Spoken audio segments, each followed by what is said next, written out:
Bonjour à tous, elle parle le mandarin, a fait une partie de ses études à Pékin et a débuté sa carrière en Chine pour le compte du ministère français des Affaires étrangères. Mais par la suite, elle a toujours travaillé dans des groupes anglo-saxons. Après 9 ans passés chez le britannique Schroders, elle dirige depuis le mois de janvier la gestion action du groupe PIMCO, le plus grand gérant obligataire au monde. Bonjour Virginie Lesander. Bonjour. Ce que je vous propose, c'est de commencer par présenter PIMCO, qui est un géant de la gestion d'actifs, mais que ceux qui nous regardent ne connaissent pas forcément en détail. Voilà. Donc essentiellement du placement obligataire historiquement chez PIMCO. Voilà, alors une société formidable au niveau du capital intellectuel, 2 trillions donc de dollars de sous-actifs. Donc 2000 milliards 2000 de milliards, dollars. voilà, c'est ça. Obligataire, mais aussi crédit, aussi ce qu'on appelle multi-assets, commodities ou matières premières, etc. Donc une gamme de produits et equities, qui est quelque chose d'assez petit, 10 milliards de dollars en actifs, donc par rapport à l'actif total de la société, mais qui est en croissance.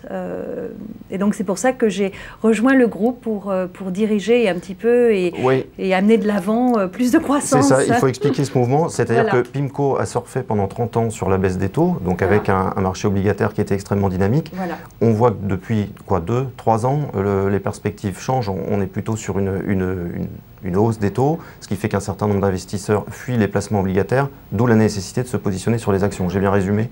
Oui, à part la vue sur les taux, on a une petite vue un peu différente. Mais on peut en parler tout de suite. Voilà, oui. Quelles sont les perspectives sur les taux? Voilà, alors nous à PIMCO, on a ce qu'on appelle notre forum séculaire qui prend en place une fois par an. On invite des speakers et on discute pendant 3 jours en fait, de l'environnement à 3 à 5 ans. Et nous venons d'avoir le dernier forum. Et en fait, nos conclusions sont que, étant donné l'état d'endettement général des gouvernements suite à la crise, des taux d'inflation assez bas, des taux de croissance assez bas, nous allons vers un environnement de taux réels, nous appelons cela la nouvelle neutralité, de taux réels bas. C'est-à-dire que historiquement, on voit des taux à 2% taux réels, c'est la règle de Taylor, et là on pense qu'on va vraiment dans un créneau de taux réels plus bas. Là c'est à quel horizon? 5 ans? 3 à 5 ans. Donc ça c'est important. Parce qu'en effet, il y a eu une espèce d'anticipation d'une normalisation des politiques monétaires, des marchés, qui ont fait ça en vue de ce qui s'est passé historiquement dans les 50 à 60 dernières années. Nous, ce qu'on voit, c'est vraiment un changement, étant donné toutes ces dynamiques, et des taux réels qui vont rester plus bas. Donc, un besoin d'obligation et un besoin d'action dans les portefeuilles, surtout étant donné les grands thèmes démographiques. Oui, ça je vais y venir sur les grands thèmes de long terme, mais sur le dosage action-obligation, on l'a dit là en milliards d'actifs, c'est quand même infime encore par rapport à ce qui est géré par PIMCO. Voilà. Vous vous autorisez à aller jusqu'où dans la gestion action? Alors pour moi, pour moi bien entendu, le but est un but à long terme. Il faut construire ça de manière méthodique, pas dramatique, et surtout sur des performances. C'est ce qui est le plus important. J'ai 27 ans d'expérience dans le métier, et construire des plateformes actions, c'est surtout donner aux clients des performances, et les clients viennent si les produits performent et sont bons. J'ai déjà 4 équipes. Une équipe dividende, une équipe, ce qu'on appelle Pathfinder, qui est une contrarian value, une value contraire, marché émergent, et une équipe long short. Et donc ça, ce sont de très très bons produits. Je suis en train de construire une équipe croissance, et puis après on ajoutera plus de produits. Ce qui est original dans votre démarche, en tout cas moi je la trouve originale, c'est que vous vous projetez sur le très long terme, vous essayez d'identifier des thèmes d'investissement de fonds, ce qui demande de la patience, et ce qui va à l'encontre de l'image traditionnelle des investisseurs sur les marchés financiers qui demandent du retour sur investissement très rapide. C'est vraiment ce qui vous caractérise, cette approche? J'ai toujours investi comme ça.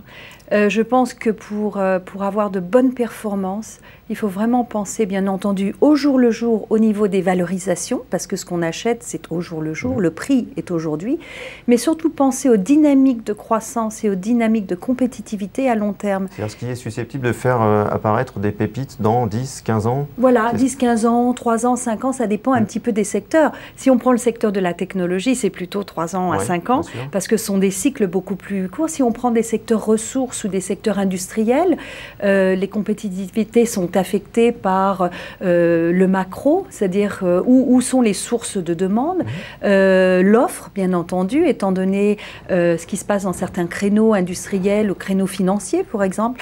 Donc ça, c'est vraiment important de penser à long terme. Donc pas seulement séculaire, mais aussi des grandes thématiques qui sont super séculaires.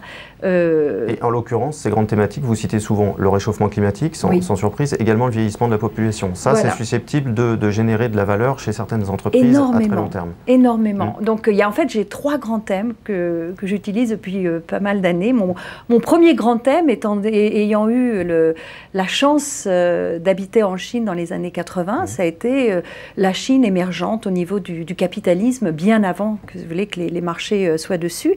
Ce thème s'est transformé en rôle des marchés émergents qui sont devenus de plus en plus importants ces 20 dernières années.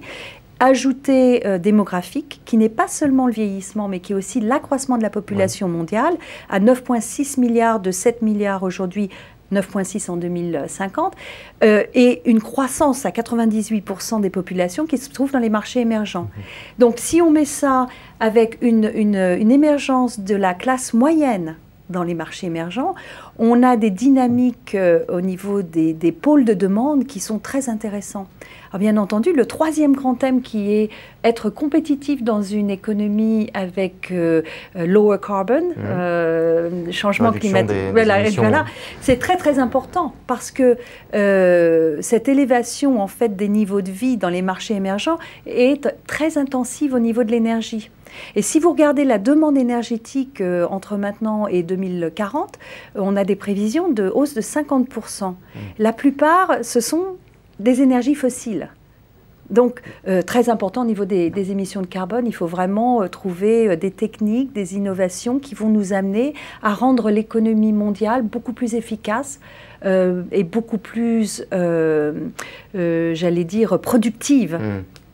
Alors, je profite de votre présence pour vous demander votre regard, votre analyse sur l'évolution des marchés financiers qui sont tous à peu près revenus à leur niveau d'avant Lehman. Est-ce que ce rétablissement des marchés a été trop rapide? Est-ce que les investisseurs s'enflamment de votre point de vue? Alors, si vous êtes d'accord sur notre nouvelle neutralité, notre thème de notre nouvelle neutralité, les valorisations dans cet environnement-là, étant donné que la compétition des comptes en banque sera très faible, avec des taux très faibles qui vont rester très faibles, la valorisation des actions peut encore augmenter. Où sont ces valorisations aujourd'hui? Elles sont fair, justes, pour les marchés développés. Pour les marchés émergents, elles sont en fait très peu chères. Donc, ce qu'il faut voir, c'est pas seulement, à mon avis, ce qui va se passer sur les 3 prochaines années, c'est pas le marché en général, c'est trouver du alpha. Et pour ça, il faut vraiment cibler, il faut vraiment cibler les stratégies. Donc, une stratégie de dividende, bien entendu, comme on a des taux très bas. Long short, ça nous permet de jouer les deux côtés parce qu'on aura des trous d'air pendant ces années à venir qui seront probablement au niveau des géopolitiques. Principalement en Asie, je pense. Oui, donc il faudra être vigilant et faire ses courses un petit peu très ponctuellement. Voilà, et trouver les moteurs de croissance. Merci beaucoup, Merci. Virginie Maisonneuve. À bientôt. Merci. Merci.